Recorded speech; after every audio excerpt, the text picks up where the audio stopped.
strong performance in Japan, battled right until the end but just came up short, and maybe a couple of decisions didn't go our way at the end as well. What was your overall assessment on that game? Yeah, pleasing. Of course, we wanted to finish the campaign off with a win. That was our target, of course it is, and we didn't come away with that. But like the Johor game previously, I was immensely proud of the boys. We missed a lot of players, and a lot of young players stepped up in that game. A lot of players who'd probably not had as much game time this season stepped up and put a fantastic performance in. We pushed right until the end, and certainly looking back on the game, and something which probably went under the radar was a penalty shout later on. Clear penalty for me. He kind of got brushed aside from the officials and VAR, so I'm told. But the more I look back on that, the more and more it makes me frustrated, because we kept pushing right until the end. We kept a top team out of our goal apart from the penalty and limited their chances, and we knew that we could try and push to get back into the game, and that penalty shout and that goal from that, which we would have got, would have been justified in my view. So really disappointed on that, but we can take a lot from the performance, and now it's down to business on the A-League and ready to go against Western Sydney Wanderers. What do you expect from Wanderers, and obviously how is preparation looking after another short turnaround? Yeah, preparation's good. We recovered really well in Japan after the game. We had a little bit of time at the hotel before we travelled back. So yeah, the boys are good. We'll get on the pitch today. We'll do a little bit of work. We don't envisage anything out of the ordinary from Western Sydney Wanderers. We know what type of team they are. We know what good players have got and how they play. So we'll be working on that. We'll be kind of relaying that back to the players from the last game we played against them, and the positives from that. So listen, we'll be ready to go, and it's positive signs with the squad as well, with people returning to contention. Speaking about the squad in that game against Kawasaki, an average age of only 21.7, one person born before 2000, I guess. With such a young squad up against a top quality side in Kawasaki, how impressed were you with the performance that they were able to put on, but also how much do you think that they're going to be able to, or have learned from an experience like that? Yeah, that's one thing I think we have to take from this campaign. It's not the campaign we wanted, of course. It's not. We understand as a club what we're competing against, and the massive kind of powerhouses from Asian football that we're coming up against. So we knew it was always going to be difficult. We expected more, of course, but we can take a lot from it. And the main factor for us as a team is the experience of our players, particularly our younger players. You spoke about the last game there against Kawasaki. Just over an average age, just over 21 of the starting 11. Harrison Steele captaining the club for the first time, and kind of Hayne Eames as a 16-year-old taking over the armband as well. So there's some proud moments for Harry Steele.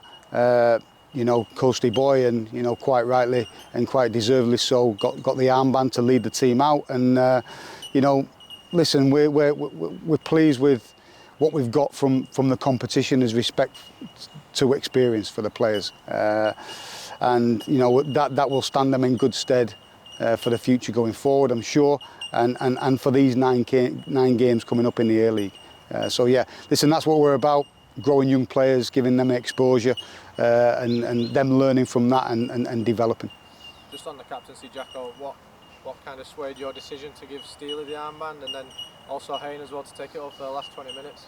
Well, yeah, missing two big players like Trent and Brian from the squad was massive, and Steely is part of the leadership group what I have here, and obviously I try to rest players, and I give Storm Rua a rest in there, who would have been a natural captain to come in as well. So for me, Steely shows signs that he can be a good leader within the group. Like I said, local boy, come through the ranks.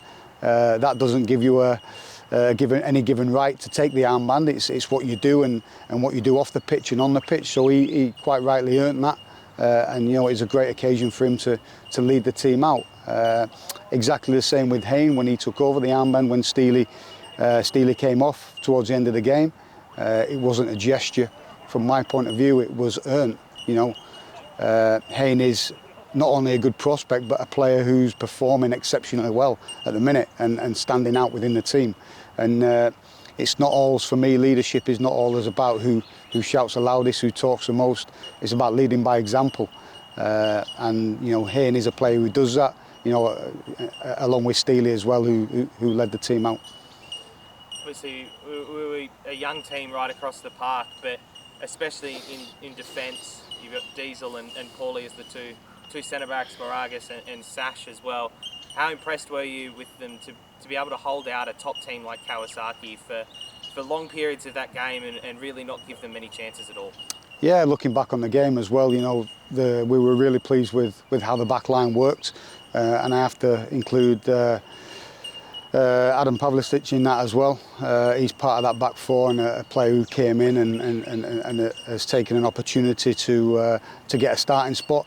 But we were really pleased with the whole back four unit and the whole performance as a team defensively as well, to keep and limit a team like that to limited chances and good players like that was what we wanted. And like I said there, we just unfortunately couldn't get the goal towards the end, what I thought the performance deserved.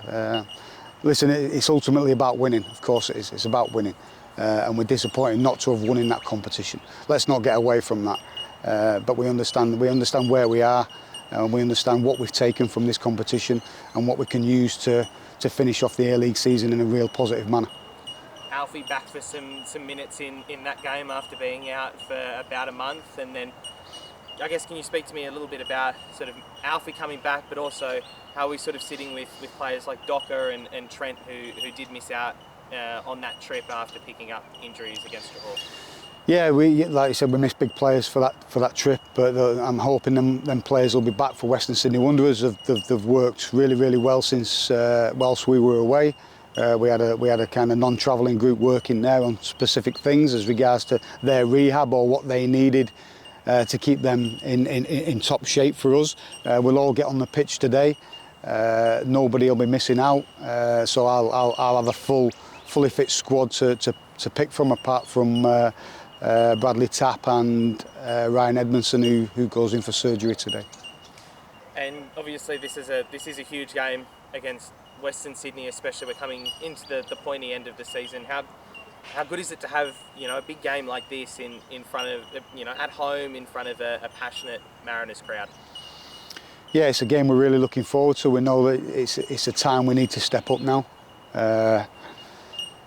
This is what I'll speak to the players about this morning. We'll reflect a little bit on the last two games, but the big thing for us now is the A-League and moving forward in these next 9 games and how we attack these games. And we've got to go and get results. A big part of our philosophy is we look about performance. Of course we do, because we know that if we perform to our standards and to our level, we'll have a real high percentage chance of getting the result. We did that against Western Sydney Wanderers away from home not so long back, so we can take a lot from that. But we know this is a different game. Winning a game against a team doesn't necessarily mean you'll have the same performance again. We know they're going to be really determined. Of course, they need to win as well. So listen, all the ingredients are there for a really good game. We're looking forward to being in front of our fans. Hopefully we can get all the fans down to the stadium to get behind the boys, which I know they do, and you know, create that atmosphere which will help us get over the line.